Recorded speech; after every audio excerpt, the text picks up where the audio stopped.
Business as usual is challenged every day. It's not about if disruption occurs, it's when.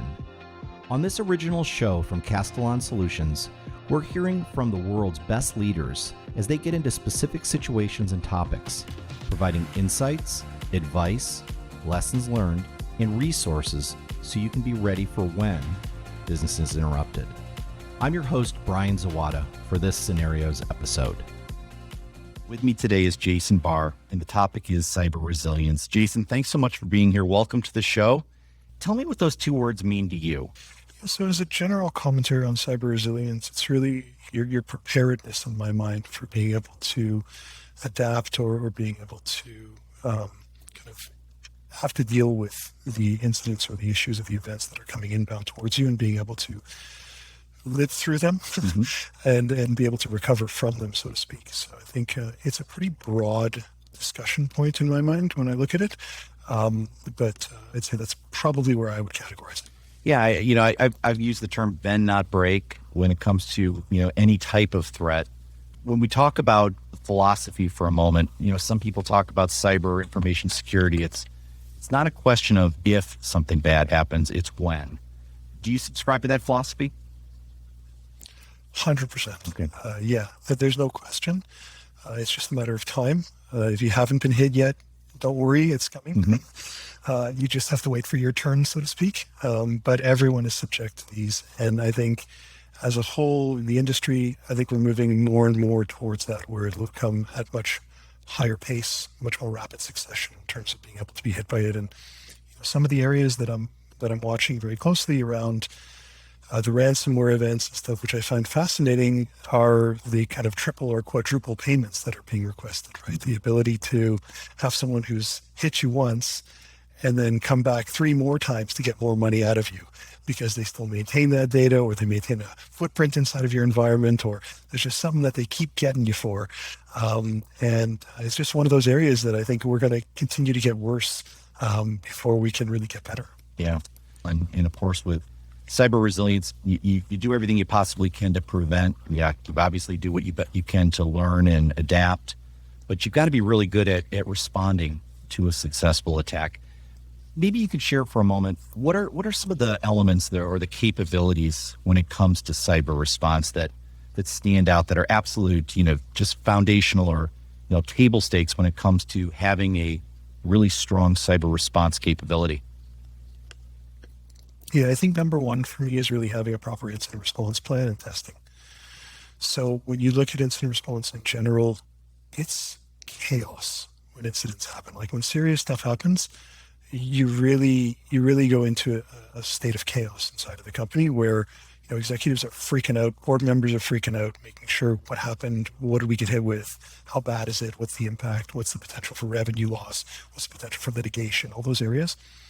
So really having kind of number one priority is having a really strong incident response playbook, understanding who to contact, when to contact, what systems that you're dealing with, understanding and being able to convey the message that's clear to the team and doesn't have all these hypotheses or your own take on it. It's very, very common that people just throw their own, oh yeah, it looks like this, and they're throwing all these terms or information that's really extraneous to the situation. You really want to keep it to, this is what we see right now. This is what we understand.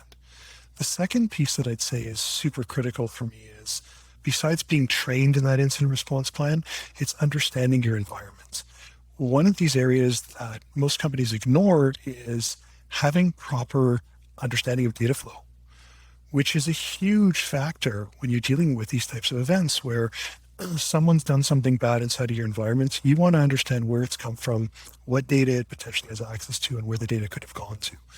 If you've done your job properly in setting up network diagrams, data flow diagrams, and data maps, you should have a pretty good idea of the areas of exposure and understand, here's the areas we got to concentrate on. Here's where I want the team to spend their time looking through and understanding and being able to deliver a verdict or some sort of status that makes sense for us. And then the third area, which I find tremendously difficult with most companies, is the logging principle. So just the ability to actually see logs that are of value. And when we try to track down what's gone wrong inside of an environment, oftentimes a developer has put in I don't know, I'm going to use like something bad happened here. You should look, right? Like that's kind of the message that comes out. And that's really of no value to anyone. You really want to have a message that is clear and concise and plain English, and that the team can understand how to investigate and then accordingly respond to and be able to deliver something that's of value to get us into a better state, a more healthy state in the company. I assume you can agree with me that this isn't just a technical response. This is a business issue. And so there's absolutely a business issue here that's business-led issue with a huge technology response as well. For sure. I'd add something to that, which is one of the areas that the incident response playbook should have in it is PR related, which is something that a lot of companies miss, right? You talk about the business aspect of it. When you react to these events or these incidents or these breaches for that matter, you really want to understand how you're going to face your customer, how you're going to face the public, how you're going to face, hey, here's somebody from the New York Times calling you because they found out that you've been breached. Well, what do you have to say, right? You should have your executive team prepped and ready to understand these are the questions that you may get. These are the types of answers you want to give. These are the type of message you want to convey. And this is the attitude or the emotional state that you want to convey to be able to have that empathy with the customer, understand that this is seriously problematic for us in terms of a breach that may have happened. And the customer is not in a good position, right? They're not a happy customer right now. You want to have that empathy to understand, to have that feeling with the customer that says, like, we understand it. We want to fix things. We want to make things right. We're working with you and we want to continue to work with you to get it right. Yep, absolutely. One of the discoveries that organizations relatively new to building a cyber response capability, they start looking at that community of experts out there, the third parties that they could rely upon. Many of them are introduced by cyber insurance policies and vetted experts that can be brought to bear. Do you want to share some of your perspectives on some of those key third party relationships that you'd suggest? Yeah, for sure. So what I'd say, ahead of an incident or an event, I'd say you should have a PR firm that you work with, that you're comfortable with, that has experience dealing with these types of events that you might have to deal with. And then once you've kind of crossed the thresholds and you're into a breach, you have to make a determination of, what the impact of this is going to be to the business. And generally speaking, my first phone call is generally the insurance company. And the reason I say that is they will usually dictate who you can or can't use based on their own requirements and their own kind of network that they work with. They want to make sure that they're using someone that's reputable, et cetera. And part of that may impact your policy. So in other words, if you go and engage someone else, the insurance company may say, well, inside of your policy, it specifically states you have to call us first. We would have approved this individual, but you didn't. So you're on your own at this point, which is obviously the worst situation you can be in, right? And when you had a policy in place and you made the mistake. So one of the things that I always say to people when we go through any type of exercise of incidents is, or any type of just general risk around a company is, understand what your policy covers and what you can or can't do. The policy is there for your backup. It's there to protect you. And even if you call it and it's a false alarm, that's okay, right? They're not going to ding you for it.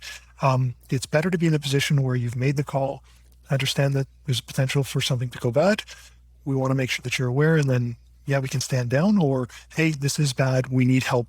Get some people in here to help us. They have a vested interest, obviously, to limit the exposure and the losses. But at the same time, you want to make sure that you're doing the right thing for the business and that you're protecting it in the right ways. Incident response in general is an extraordinarily complex scenario, especially when it comes to litigation and, what happens afterwards. It's the fallout, that could take years potentially to work through.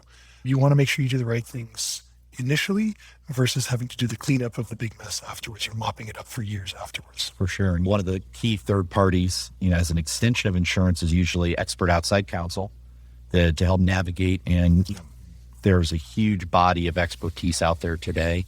And with them comes a number of firms that they may have experience working with, and you can kind of build upon their teamwork. You mentioned PR firms, forensics, others that help kind of stop the attack, do the investigation, the eradication, so on and so forth. When it comes to, again, testing, any thoughts or recommendations there? I know that when I talk to organizations, it's that crawl, walk, run philosophy. It's start simple, build some muscle memory, identify some big issues that you can close over time, but get better and better in integrating in with kind of the specialized recovery after the cyber attack as necessary. But what's your perspective on that?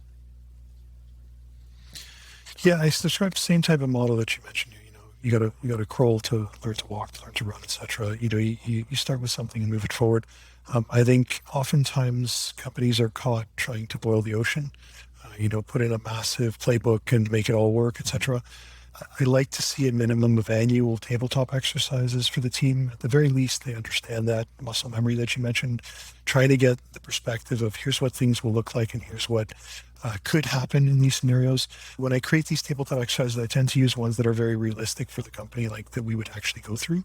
So if you're in, use the example of the manufacturing sector. Hey, our entire manufacturing line went down because it's ransomed. We have no productivity. We can't move anything out of the warehouse, right? We can't move anything through the manufacturing process. What do we do? And these are real life scenarios that companies will go through. And I've had to deal with in the past where, a company will get ransomed and their entire facility is down. They have nothing. So not only are you losing all of the money with respect to where you are right now in producing that product, you're backlogging all of your current orders, you're backlogging your ability to actually deliver those. And you now have that, both the figuring out how to fix it and then compensating for all the losses that you incurred when you go forward from there. So you try to build that out as much as possible.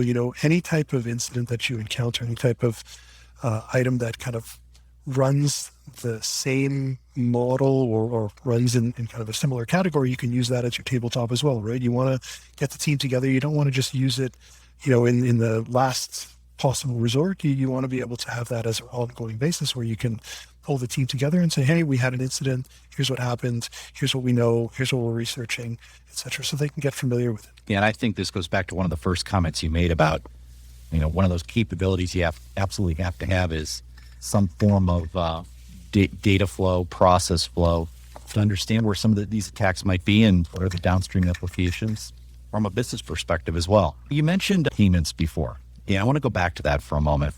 And there's obviously a lot of debate, the debate has changed quite a bit, I think, over the years as do you pay or do you not pay?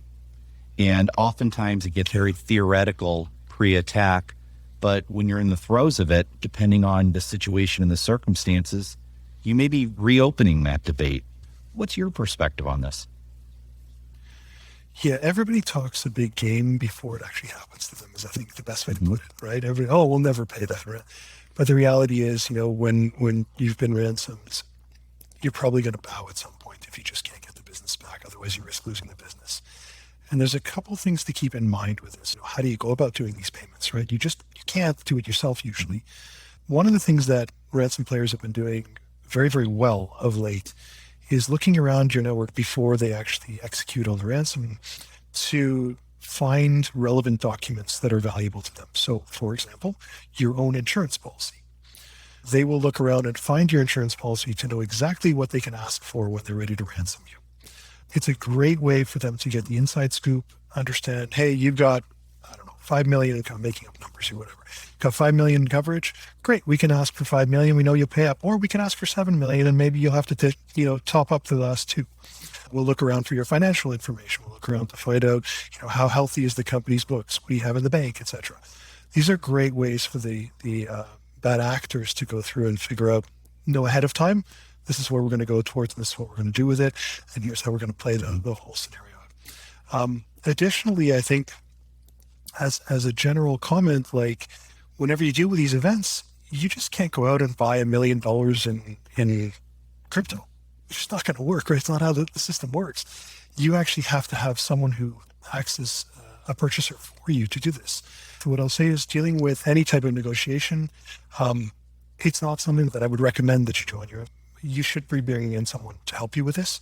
And those individuals will generally have individuals that they work with that could go out and actually purchase that level of cryptocurrency for you and be able to deliver that to the individual through their networks, etc. It is a complex process. It's not something you want to jump into on your own. It's also not something that general counsel would work with on a daily basis, right? Dealing with these types of events, this is not something that I would have GC involved in. I would have a specialist who comes in to actually work through this and be able to get something that will get us healthy again, so to speak. And for the most part, not always, but for the most part, the within the inner CISO community having these conversations, there's a ton of support from the ransomware operators. They actually want to get you back running if you just pay them. And so, you want to do things like asking for proof of life, right? Sending them a few files that are not important files that they decrypt for you and send you back, type of thing, making sure that works, etc. So there's a lot of complexity to this, and I want to make sure that people are aware you shouldn't be doing this on your own, period. Like there's just no reason to. You're asking for trouble. One of the biggest problems that I have right now is we simply don't share enough information about what's going on or the types of events or incidents that we've had to deal with as a community. And it means that most of the folks that kind of are exposed to ransomware type events or any type of bad event are really through headlines. It's not the stuff that you see that's kind of down and dirty and oh yeah, I had to deal with this bad actor who was doing these bad things to me, and here's what happened and here's what transpired. Because most of the time, like, you're afraid of litigation, you're afraid of your customers freaking out, you're afraid of the headlines associated with it. And it's kind of a stigma that comes with this whole ransom, bad actor, whatever you want to call it, any cyber attack. There's a stigma associated with it. And I think that's something that we have to get rid of as a community and be able to help build the overall knowledge and understanding of the rest of the people around us to help get better at this stuff. Otherwise, we're just kind of, grabbing in the dark, so to speak. We're just making whatever we can, whatever we think we know. Yeah, I think that's very well said. Cyber is obviously a top of mind issue for so many organizations. When it comes to cyber and the supply chain, there's obviously a lot of worries there. What are your thoughts when it comes to dealing with key third parties, your suppliers, your business partners? When it comes to cyber, what's the playbook there in a pre-attack situation? Historically, most companies have done a very poor job of vendor due diligence. You kind of just accept, hey, we're doing business with these folks. Here's a little questionnaire. Let's make sure we're good to go, etc. If you can understand what data you're dealing with, because ultimately it's all about the data, right? It's about what's the risk for the data that you're dealing with. If you can understand what data you're dealing with and what you're going to be transmitting back and forth with these individuals, which, by the way, you have to based on GDPR and CCPA, all these areas. But if you can understand that data, you can then give a kind of a quantifiable, or at the very least qualitative, hopefully quantitative as well, level of risk that's associated with this relationship that you have. And then accordingly, you should be classifying that vendor relationship at, high, medium, low type of thing. I'm a big fan of keeping it simple. Like KISS principle is I live by it. And I think oftentimes a lot of the people that I speak to get tied up in so many different levels and classifications and all these. It's really, really simple, right? Like you look at it and say, does this company have access to my customers' data? Yes or no? Yes. Okay. That's a high risk. We have a problem here, right? If something goes wrong, I'm going to lose customer data. We're going to get sued and we're going to have a problem here. The second level for me is really, does this company, is it maybe critical to our business? Does it have employee data, right? Is there sensitive data that we may be sending them that's our own trade secrets, stuff like that? Maybe they're a medium, maybe they're a high, depending on how you look at it. And then kind of the bottom level being a low, they have some access to some internal data, but it's not the end of the world. We'll be a little bit bruised up if it happens, but we're not going to lose a limb. We're going to be okay from it. And so I've looked at a lot of the different vendors. I think there's a few good solutions that are out there. I think the challenge is the negotiation part of it becomes very difficult in terms of what are you able to get coverage for? So when you look at those security addendums or those, data processing agreements, whatever you want to call them, whatever you want to classify them as, you want to have a good understanding of where your limitations are and where your risks are associated with that and what coverage you really need. And, it really will vary quite dramatically by the risk classification that you do, as well as the vendor that you're dealing with. Like larger vendors, they're just going to tell you to get lost when you try and, institute some major controls over them. It's just not going to happen. At the same time, you have to make that decision what the risk is to the business of having that type of exposure. If you're dealing with a major vendor and that vendor has no security whatsoever, which is very common, it's not something that doesn't happen, then as a business, you have to determine, is that the right place to be? Is there another vendor? Is there another option? Or are we just willing to accept that risk and go forward with it and swallow the pill, so to speak, so that, we need to make the business happen, so to speak. Yeah. And then it goes into the when, not if, and make sure you're appropriately ready for when something does occur, because you're not the only one exposed, but the third party may be the source of that situation. Yep. But I do agree with what you said. For sure. It's a heck of a lot more than just the simple questionnaire at the beginning of the relationship. So Jason, last question I want to ask you about is from an executive perspective. Obviously as Chief Information Security Officer, You're in the room with the rest of the leadership team. You're oftentimes dealing with even boards of directors. What's the board of directors asking these days when it comes to cyber resilience related topics? The number one part is, for me, is the transparency. I think historically there hasn't been a lot of interest at the board level with respect to what does cybersecurity mean to us? What's the big deal? We just got to make the business. We got to make sales.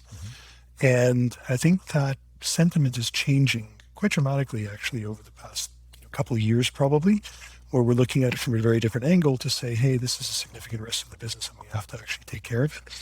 There's a lot of good questions that are coming down from the executive leadership team and the board level, knowing and understanding exactly the position that we're in, having the insights into the position that we're in, which is an area that I think most companies struggle with. Like, do you actually know the security posture that you're in right now? Do you actually understand all the vulnerabilities that you have? Do you actually understand the posture of your systems and your environments, how your Azure configuration is done, how your AWS configuration is done, whatever, it doesn't matter, any cloud or any data center, it doesn't make a difference. Just having that type of insight and transparency is a massive step forward to be able to provide, even if you're not going into it. Generally speaking, I do like a really simple green, yellow, red type of, like, it's like Sesame Street almost. You kind of just do, here's, status, here's green, yellow, red for each of the different areas that we have in front of us. And here's the areas that we need to tackle and here's why. And then there's a large appendix which says, here's all the stuff if you want to really dig in and understand why we are where we are, or why we, we're in this good state or in this bad state.